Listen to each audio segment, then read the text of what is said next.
Greetings, fellow gorehounds, and welcome back to a Blood Splattered vlog. I'm the Horror Guru, and today we're going to talk about the 2019 suspense thriller, Burn. Now, Burn, for those of you who don't know, is a film about a gas station robbery gone terribly awry, and when I say it's a suspense thriller, I mean that in the true Hitchcockian sense. This is ultimately the story of one character's psychological hang-ups, with the main driving force being the ever-present question of, what the fuck's gonna happen next? Especially in the first half of the movie, because by the time you get to the second half of the movie, you have a better idea of what's going on, so the new driving force becomes essentially that metaphor Hitchcock had of the bomb under the table, where the audience knows the bomb is there, but the characters don't necessarily do, which in turn builds suspense for you, the audience, because you know that bomb's gonna go off before the runtime's over, and the anticipation just keeps building and building the longer the characters are oblivious to it. The essential fact is, to get real suspense, you must let the audience have information. Now let's take the old-fashioned bomb theory. You and I are sitting talking, we'll say, about baseball. We're talking for 5 minutes. Suddenly a bomb goes off, and the audience have a 10-second terrible shock. Now, let's take the same situation, tell the audience at the beginning that under the table, and show it to them, there's a bomb, and it's going to go off in 5 minutes. And we talk baseball. What are the audience doing? They're saying, don't talk about baseball, there's a bomb under there. Get rid of it. And if you're wondering why I'm speaking in vagaries here, that's because there's many elements to this movie that are way too easily spoiled, so I'm trying my best to keep it reined in. And I apologize in advance for that, but it can't be helped. Anyway, the point is, Burn is a true suspense thriller as opposed to a horror film, even though there are some horrifying things that happen throughout this movie, like, for example, trigger warning, there's sexual assault in this film. So be warned about that, just in case that's something that you personally cannot handle in a movie, though I do want to stress that even though that is in the movie, it doesn't exactly happen the way you would expect. And it's also extremely relevant to the plot, so it's not something just done for shock value, though don't get me wrong, the shock value is 100% there, especially with the alternative way it happens in this film. But again, I don't want to say too much because I don't want to spoil the movie, so just know that it's there. And now that we got the uncomfortable part out of the way, let us elaborate just a little bit on what this movie's themes even are. You see, the protagonist of this movie is a character named Melinda, and Melinda is an extremely direct and extremely friendly young woman who has trouble connecting with other people, but she desperately wants to. But unfortunately, her extreme directness and her extreme friendliness has a habit of putting people off. And you get the impression really early on that she also has trouble with social cues, so she doesn't quite register that she's put people off until it's too late. And while the movie never outright states it, you get the impression that she's at least coded as being on the spectrum. Basically what I'm trying to say is, Melinda in this movie is not neurotypical. And I really like that because it's not very common for movies like this to have non-neurotypical protagonists, especially ones that aren't stereotypes. Melinda is a fully three-dimensional character with her own wants, needs, and flaws. Though to be fair, some of her flaws are a result of societal conditioning, or at least society not fully understanding her, resulting in her doing things that are not really good. But I'll get to that when we get to the spoilers. So stay tuned, folks! Anyway, that's essentially what this movie's about. When you strip out all the suspense, all the action, all the horrifying things that happen over the course of it, at bottom, this is a movie about loneliness, rejection, and seeking a connection. And no, I did not intend that to rhyme, but it works, so deal with it. And if you're wondering how any of those themes somehow tie into the story of a gas station robbery gone awry, well, you're gonna have to wait for the spoiler section to hear about that. But let's just say they tie in both surprising and shocking ways. Anyway, some of the other elements of this movie that I love that aren't just the themes of the film include, I love the way this movie was shot.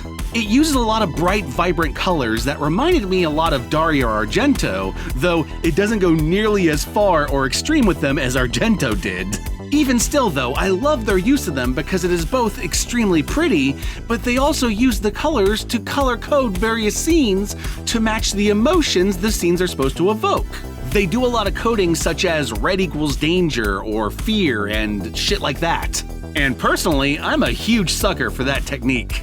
I also really love this movie's score because even though it utilizes a lot of modern scoring techniques, there's something fundamental about the way the score is composed that reminded me of old Hitchcock scores, of old Bernard Herrmann scores.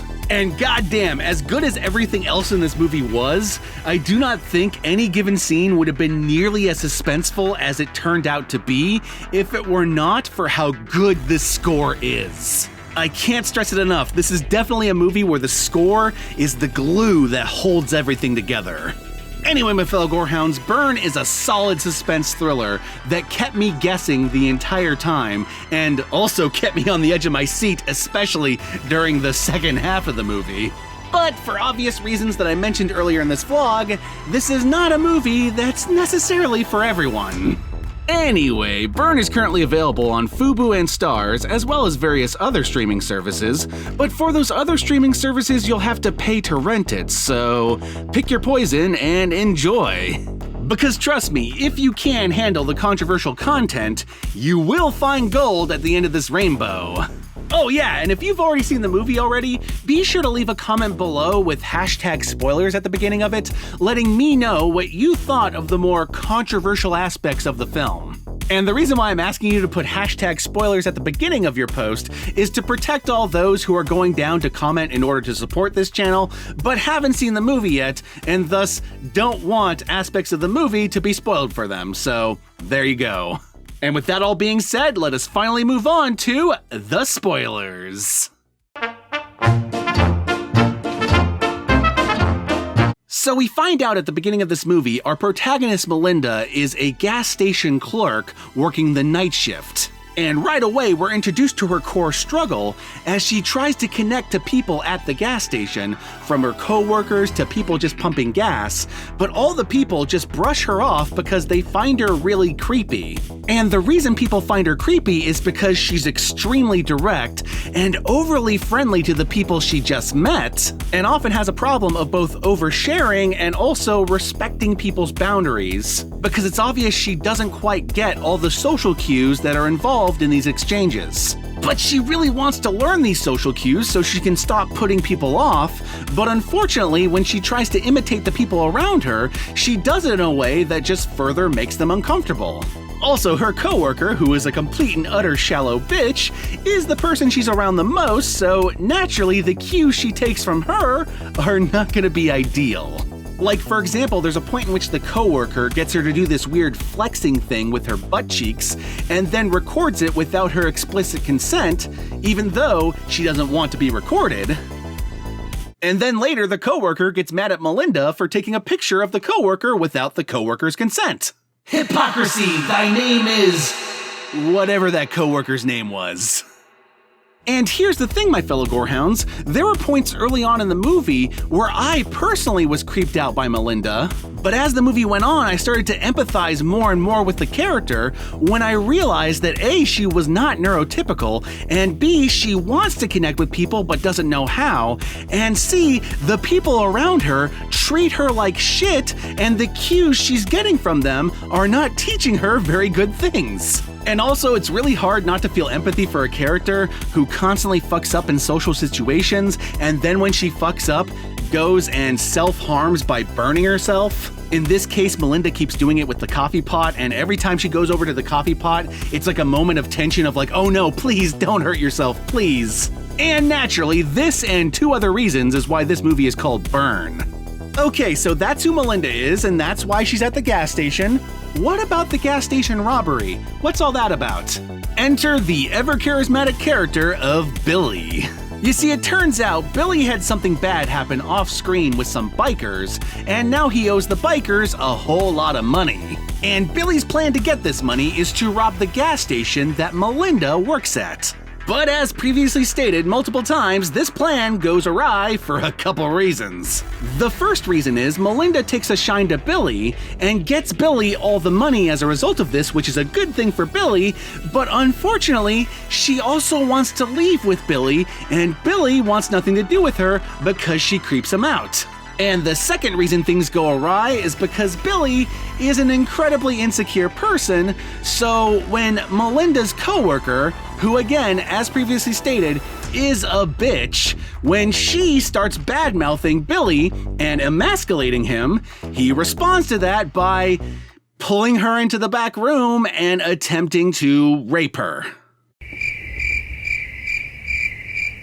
But instead of showing us what's happening in that back room, the movie instead shows us as Melinda gets insanely jealous from this development and goes and grabs a pot of coffee, goes into the back room, and then stops Billy by smashing the hot coffee in his face. Which in turn burns his face, hence another reason why this movie is called Burn. But it also results in Billy accidentally shooting the coworker and leaving her dead. And here's the fucked up thing, my fellow gorehounds. Early on in this vlog, I warned about sexual assault being in this movie, and while this scene definitely qualifies, it wasn't exactly the scene that I was referencing when I said that. Because remember what I said about Melinda taking cues from people around her? Well, imagine for a moment that you're Melinda, you're taking cues from Billy now because you like Billy and you want to be with Billy, and you just saw Billy take another girl into the back room in order to do things to her, and you're jealous of that because you want him to do things with you. What do? In order to do what Billy does. So yeah, I'm not gonna go into graphic detail or anything, but basically, Melinda tries to have her way with Billy because she wants to be with Billy, but she doesn't get Billy's consent to do this, and it's a really uncomfortable scene, and unlike the other scene, this one does not happen off-screen.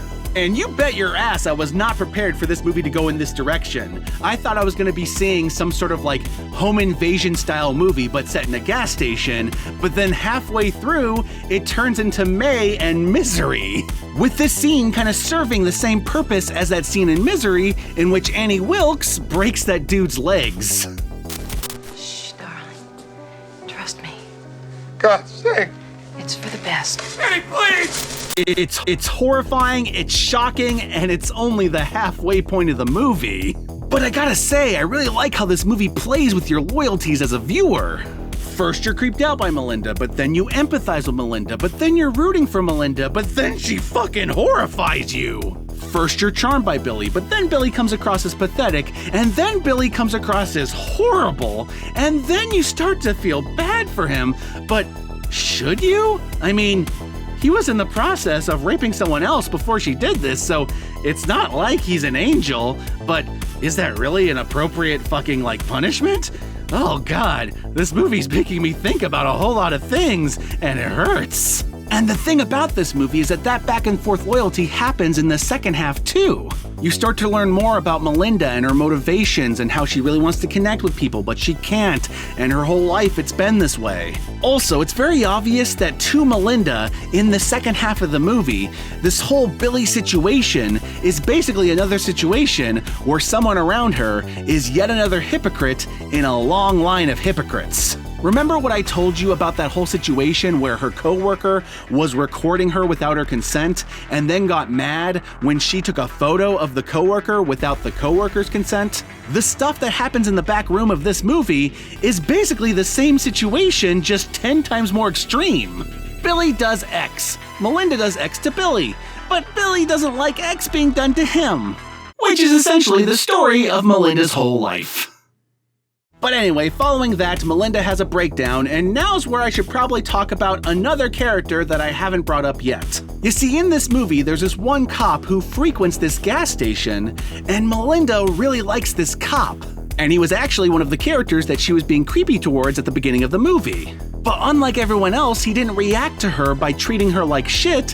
He instead respected her, despite how off-putting she was. And one of the other sources of suspense in this movie is him coming back to the gas station because he is searching for Billy. And here's where those Hitchcockian-style suspense sequences come into play. Because in the back room is both Billy and a dead co-worker, so when the cop comes by, Melinda does not want the cop to know about them in the back, which is not only a bomb-under-the-table situation because the cop might find out about Billy and the dead body, but it's also one because you do not know at this point whether or not Melinda is a danger to the cop.